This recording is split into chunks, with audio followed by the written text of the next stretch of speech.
أجمعين. أما بعد، أعوذ بالله من الشيطان الرجيم. بسم الله الرحمن الرحيم. والذين اتبعوهم بإحسان. وقال الله تعالى: وكلا وعد الله الحسنى. صدق الله العظيم.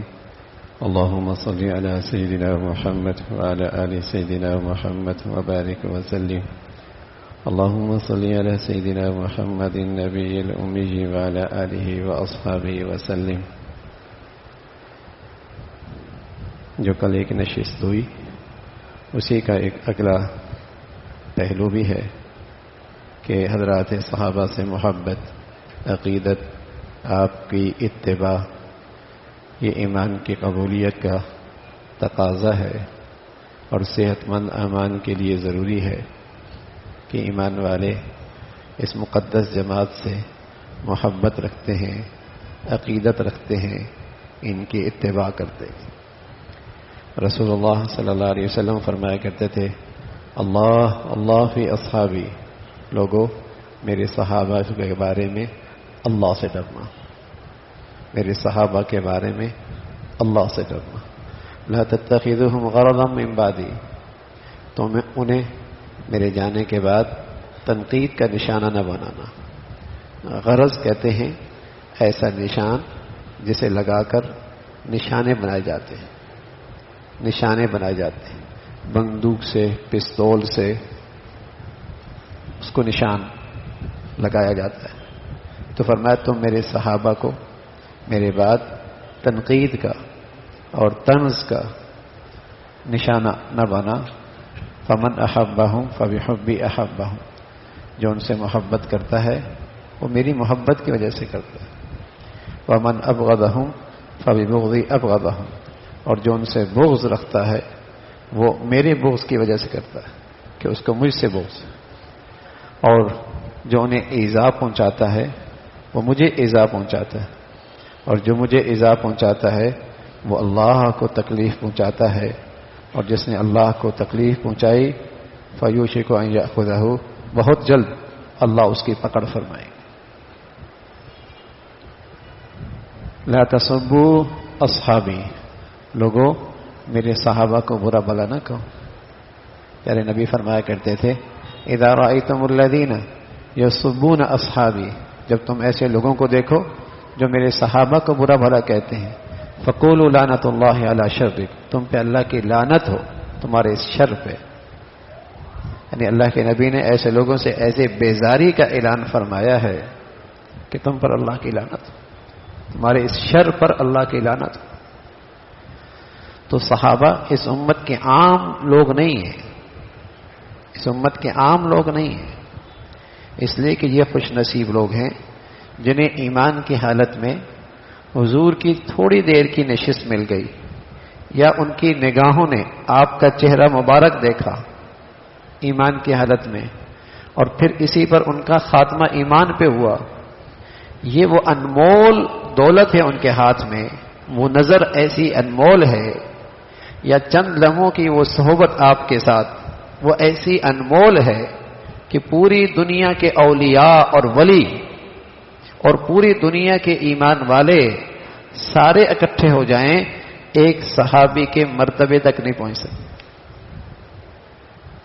یہ انمول ہے ان کے پاس. یہ اس امت میں ان کا غیر معمولی مقام ہے. پیارے رسول صلی اللہ علیہ وسلم فرمایا کرتے تھے اگر وہ ایک مد اللہ کے راستے میں خرچ کریں، مد ایک پیمانہ ہے جس کی تقریباً آدھا کلو 3 پاؤ اس کا وزن ہوتا ہے آج کے لحاظ سے. فرمایا ایک مد اللہ کے راستے میں خرچ کریں اور بعد والے احد پہاڑ کے برابر بھی خرچ کریں تو صحابہ کی اس نیکی کے برابر نہیں پہنچ سکتے. تو یہ اس امت کے عام لوگ نہیں ہیں، غیر معمولی لوگ ہیں. پھر ان کا مرتبہ اور مقام تاریخی روایات سے نہیں، ان کا مرتبہ اور مقام قرآن سے دیکھا جائے، آپ علیہ الصلوۃ والسلام کی احادیث میں دیکھا جائے، تاریخی روایات سے نہیں، جس میں ہر قسم کی چیزیں موجود ہوتی ہیں. وہ معیار نہیں ہے ان کے مقام کو پہچاننے کا، ان کے مرتبے کو پہچاننے کا، وہ قرآن ہے. اور قرآن نے تمام صحابہ کے بارے میں فرمایا وَكُلًّا وَعَدَ اللَّهُ الْحُسْنَى. جو فتح مکہ سے پہلے، جو فتح مکہ کے بعد، جو بیت رضوان میں تھے، جو بدر میں تھے، جو احد میں تھے، جو خندق میں تھے، جو بھی ایمان لے آئے اور ان کا خاتمہ ایمان پہ ہوا، وَكُلًّا وَعَدَ اللَّهُ الْحُسْنَى، اللہ نے ان سب کے لیے فرمایا، سب کی بخشش، سب کے لیے جنت.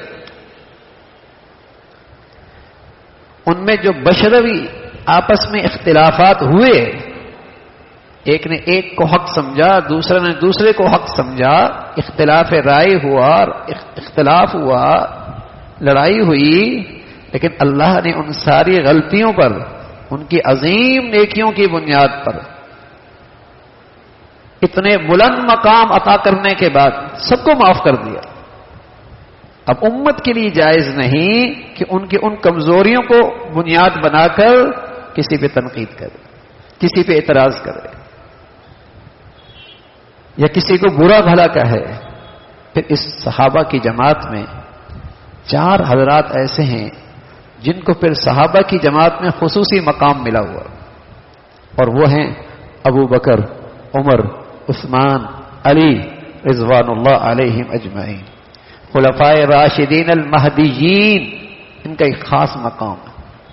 پھر انہی صحابہ میں ایک جماعت ہے جس کو عشرہ مبشرہ کہتے ہیں.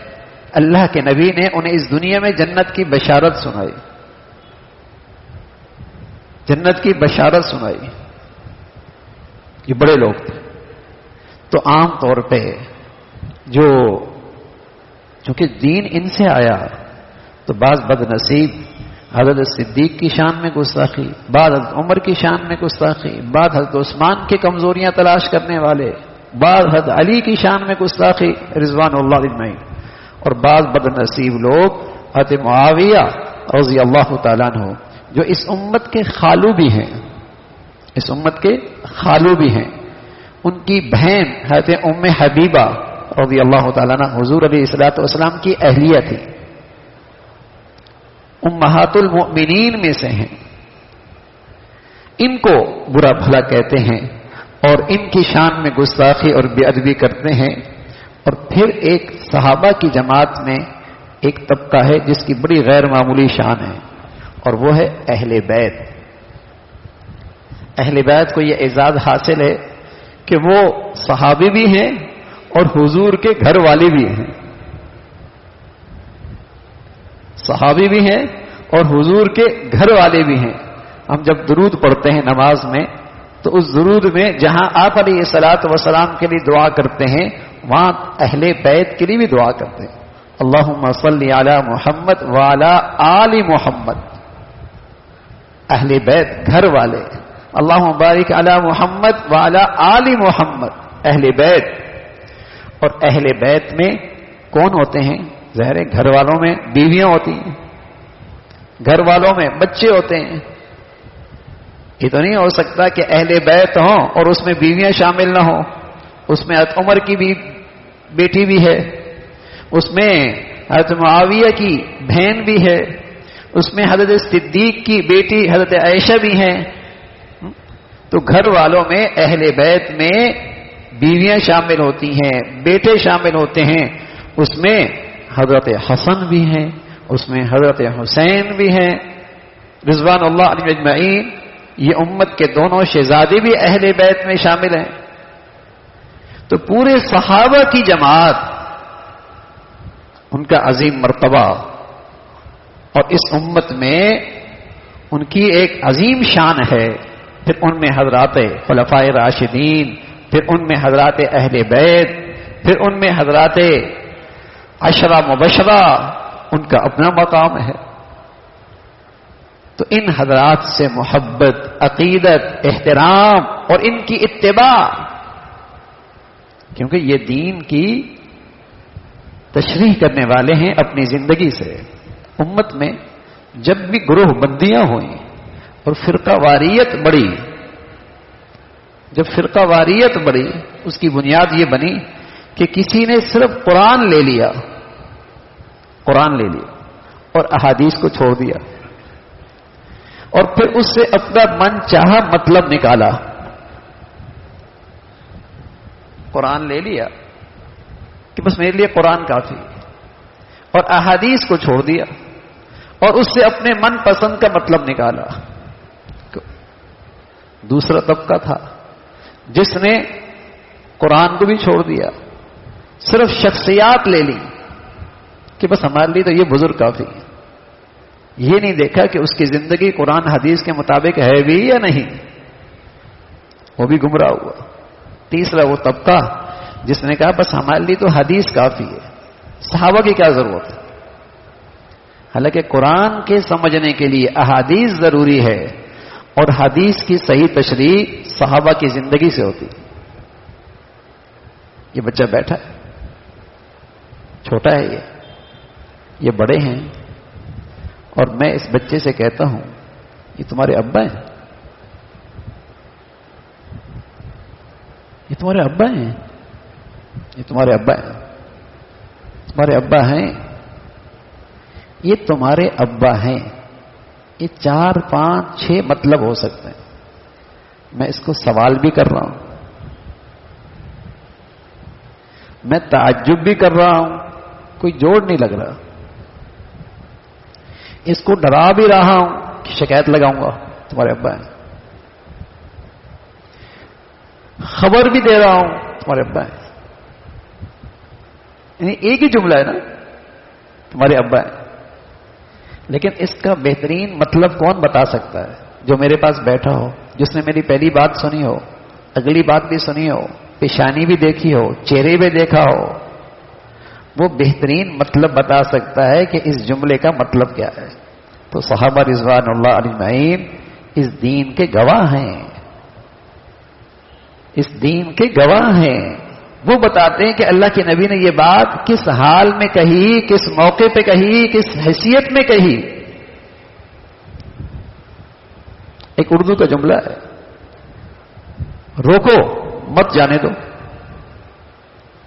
اب اس کو میں لکھ دوں اور باہر گارڈ کو دے دوں اور وہ پڑھے روکو مت جانے دو. ہم نے اس سے کہا روکو مت جانے دو، اس نے اسے پڑھا روکو مت جانے دو. تو پڑھنے میں تو غلطی آ سکتی ہے نا، لیکن جو میرے پاس بیٹھا ہے، آگے پیچھے دیکھ رہا ہے، وہ اس کا مطلب بہتر سمجھتا ہے. تو صحابہ اس دین کے گواہ ہیں، آپ کی پوری زندگی کے گواہ ہیں. جب تک امت ان 3 بنیادوں کو لے کر چل رہی تھی، یہ امت تفرقے سے محفوظ تھی، گروہ بندیوں سے محفوظ تھی، فرقہ واریت سے محفوظ تھی، تقسیم سے محفوظ تھی، اور یہ امت ایک طاقت تھی. اس لیے رسول اللہ صلی اللہ علیہ وسلم فرمایا کرتے تھے ما انا علیہ و اصحابی، کہ جس پہ میں ہوں اور میرے صحابہ ہیں، اس طریقے کو مضبوطی سے پکڑ لو، گمراہی سے محفوظ رہو گے. تو عظمت، عقیدت، احترام اور ان کی زندگی، یہ ایمان قابل قبول ہے. اور یہ اس ایمان کی قبولیت کا اللہ نے وعدہ لیا ہے. فَإِنْ آمَنُوا بِمِثْلِ مَا آمَنْتُمْ بِهِ فَقَدِ اهْتَدَوْا. اگر وہ ایسے ایمان لائے جیسے صحابہ ایمان لائے ہیں تو ان کا ایمان قابل قبول ہے، یہ ہدایت یافتہ ہے. اللہ تعالیٰ